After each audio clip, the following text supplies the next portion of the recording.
आप सभी को नमस्कार, राम राम, जय हिंद। मेरे युवा साथियों, आज फिर अभी तीनों सेना प्रमुखों की प्रेस कॉन्फ्रेंस खत्म हुई है और टीओडी को लेकर उन्होंने क्या विचार अपने रखे हैं, क्या कोई उन्होंने बदलाव किया है और सारी भर्ती प्रक्रियाओं के बारे में उन्होंने आज स्पष्ट बोल दिया गया है कि कब कब कब भर्ती होनी है, कब उनकी एग्ज़ाम है, फिजिकल, मेडिकल और कब ज्वाइनिंग है।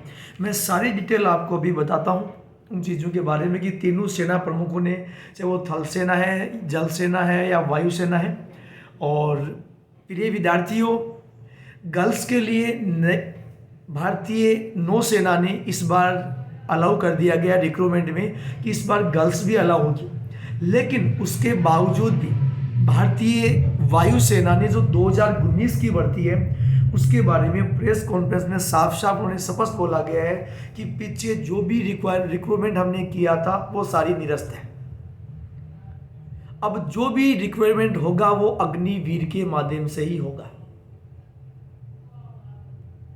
और जो अपनी सिक्कर रैली वाली भर्ती के जो बच्चे पिछले 1.5 साल से एग्जाम का इंतजार कर रहे थे, उनके बारे में भी आज प्रेस कॉन्फ्रेंस में उन्होंने फिर स्पष्ट बोला गया है कि नहीं, जो पीछे था वो गया।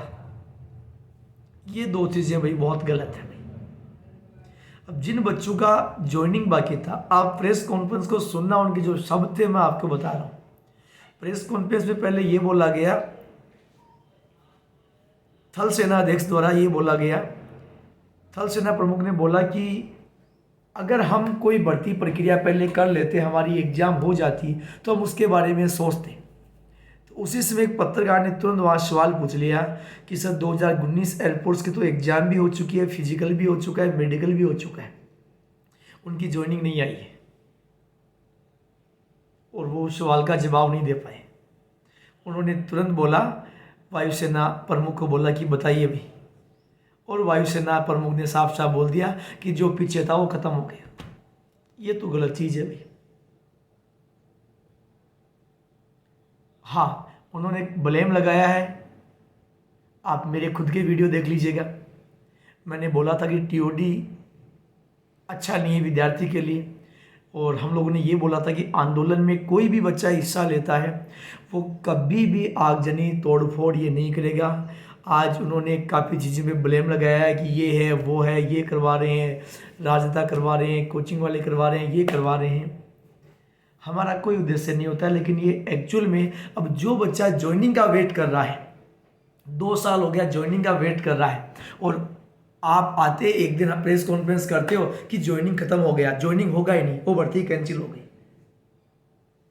तो मेरे विचार से तो ये बात तो सही नहीं है भाई उनकी। मैंने आपको पहले ही बोल दिया था, जिस दिन टीओडी लगी थी मैंने उसी दिन बोला था कि एयरफोर्स वाले बच्चों को कोर्ट की शरण लेनी चाहिए। आपका ग्रीन कार्ड दिखाओ कि साहब सर हमारी ये प्रक्रिया यहाँ तक पूरी हो चुकी है, आप अपना कोर्ट ले जाओ, सीधा हो जाता। कोई कुछ नहीं करना, आपको कोई मतलब नहीं, आपके सपोर्ट के लिए हम तैयार हैं, कोई मतलब नहीं किसी आंदोलन से, कुछ नहीं। आप लेके तो जाओ ना एक बार वहाँ पे। तो ये चीज़ उनके साथ बहुत गलत है।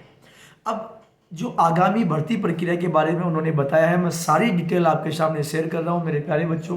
कि नई भर्ती प्रक्रिया है वो स्टार्ट हो जाएगी, नेवी, एयरफोर्स और आर्मी, तीनों की नई भर्ती प्रक्रिया। एयरफोर्स ने साफ साफ बोला है कि 24 जून से आपका रजिस्ट्रेशन स्टार्ट हो जाएगा और 24 जुलाई से आपकी एग्ज़ाम स्टार्ट हो जाएगी। ये एयरफोर्स ने बोला गया है कि 24 जून से आपकी रजिस्ट्रेशन स्टार्ट हो जाएगा एयरफोर्स की साइट पे, और 24 जुलाई से एग्ज़ाम होने लग जाएगा एयरफोर्स का। वही पैटर्न रहेगा, पहले एग्जाम, फिर फिजिकल, मेडिकल। और एयरफोर्स ने ये बोला है कि जो उसके फर्स्ट अग्निवीर का जो पहला बैच है वो 30 दिसंबर को वहाँ पहुँच जाएगा। 30 दिसंबर फर्स्ट अग्निवीर के फर्स्ट बैच को वो वहाँ बुला लेंगे। नेवी ने बोला है कि 25 जून से हमारे रजिस्ट्रेशन फॉर्म स्टार्ट हो जाएंगे, जबकि 25 जुलाई के बाद से हमारी एग्ज़ाम प्रोसेस में स्टार्ट हो जाएगी। सेम वही पहले वाला पैटर्न, पहले ऑनलाइन एग्ज़ाम होना, फिजिकल, मेडिकल। और इस बार नेवी में गर्ल्स को भी अलाउ किया है, बॉयज़ के साथ नेवी में गर्ल्स भी एग्ज़ाम दे पाएगी। ये नेवी ने अलाउ किया है। हाँ, अभी तक ये नहीं बताया है कि कितनी परसेंटेज वेटेज रहेगा, वो यही बोल रहे हैं कि प्रोसेस में लग रहे हैं, लेकिन नेवी इस बार गर्ल्स को भी अलाउ करेगा। और जो नेवी का पहला अग्निवीर का जो बैच है वो 21 नवंबर को INS चिल्का पहुंच जाएगा, गर्ल्स एंड बॉयज दोनों एक साथ। 21 नवंबर को उनकी ट्रेनिंग स्टार्ट कर देंगे नेवी की। बात करते हैं आर्मी, और आर्मी की बारे में बताया गया है कि 1 जुलाई से आपकी भर्ती प्रक्रिया का नोटिफिकेशन स्टार्ट हो जाएगा। ऑल ओवर इंडिया कुल 83 रैली भर्ती होगी, 83 रैली भर्ती होगी। प्रोसेस वही है, पहले फिजिकल मेडिकल होगा, उसके बाद ही एग्जाम होगा। पहली जो भर्ती प्रक्रिया है रैली भर्ती, वो अगस्त 1 से स्टार्ट हो जाएगी। अगस्त, सितंबर, अक्टूबर और नवंबर, इन 4 महीनों में 2 स्लॉट में भर्ती प्रक्रिया होगी। और सेम प्रोसेस जो पहले वाला फिजिकल मेडिकल एग्जाम है, सेम प्रोसेस है, कोई बदलाव उन्होंने नहीं किया है। और उन्होंने बोला है कि जो थल सेना के जो अग्निवीर का पहला बैच है, जो फर्स्ट स्लॉट है, 2 स्लॉट में उनको लेंगे। फर्स्ट स्लॉट को वो दिसंबर 1 और दिसंबर 2 में ट्रेनिंग पे बुला लेंगे। जो सेकंड स्लॉट है उसको वो 23 फरवरी के बाद से बुलाएंगे। ये तीनों सेना प्रमुख ने अपने फिर थल सेना, वायुसेना और जल सेना की होने वाली आगामी भर्ती प्रक्रिया को क्लियर किया गया है। तो अब यही चीज़ें हैं, उन्होंने साफ साफ बोल दिया गया है कि किसी भी सूरत में कोई भी सेना बैकफुट पे नहीं जाने वाली है। और उन्होंने कई चीज़ों में हालांकि बदलाव किए हैं। प्रेस कॉन्फ्रेंस का जो मोटा मोटा था रवैया, मैंने उनको बताया कि उन्होंने क्या बोला, उन्होंने कई बदलाव और भी किए हैं, जैसे 10% आरक्षण। हाँ, 2-3 चीज़ें उन्होंने और लगाई है कि मान लीजिएगा कोई अग्निवीर ड्यूटी के दौरान शहादत पा लेता है, शहीद हो जाता है, तो उस स्थिति में उसके परिवार को 1 करोड़ रुपए का पैकेज मिलेगा। दूसरा उन्होंने ये बताया कि मान लीजिएगा कोई अग्निवीर अगर वो विकलांग हो जाता है, कोई चोट लग जाती है, तो उस स्थिति में उसको 44 लाख रुपये बकाया जितनी भी ड्यूटी थी उसकी जो तनख्वाह वगैरह है और जो आपका निधि पैकेज है वो कम्प्लीटली उसको मिलेगा। ये चीज़ें उन्होंने बताई है। और बाकी जो असम राइफल है उनमें 10% का आरक्षण उन्होंने अलग से दिया गया है। तो ये प्रिय विद्यार्थियों और मेरे युवा साथियों, ये आज की प्रेस कॉन्फ्रेंस की जितनी भी जो बातें हुई थी मैंने आपके सामने साझा किया है। और मैं खुद इस चीज़ से आहत हूँ कि जो 2019 बैच के जो बच्चे थे और उनकी जो ज्वाइनिंग कैंसिल किया गया है वो बिल्कुल ही सरासर ये गलत है। हाँ देखो, TOD के बेनिफिट, नुकसान, इन सारी चीज़ों के बारे में मैं चर्चा कर चुका हूँ कि नुकसान है तो वहाँ बेनिफिट भी हैं, वो सारी चीज़ें हैं। लेकिन एक्चुअल में अगर किसी युवा के साथ ऐसा होता है तो वो थोड़ा ठीक नहीं है ना।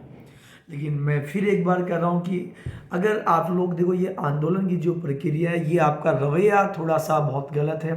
तो प्लीज़ आप इस चीज़ को थोड़ा समझिएगा। ये तोड़फोड़ करना, यार एक नॉर्मल इंसान जा रहा है, किसी अपने काम से जा रहा है, रास्ते में वो चल रहा है और उसके बावजूद आप उसके साथ अन्याय कर रहे हैं। उसने आपका क्या बिगाड़ा था, कम से कम उसके साथ तो आप अन्याय ना करो।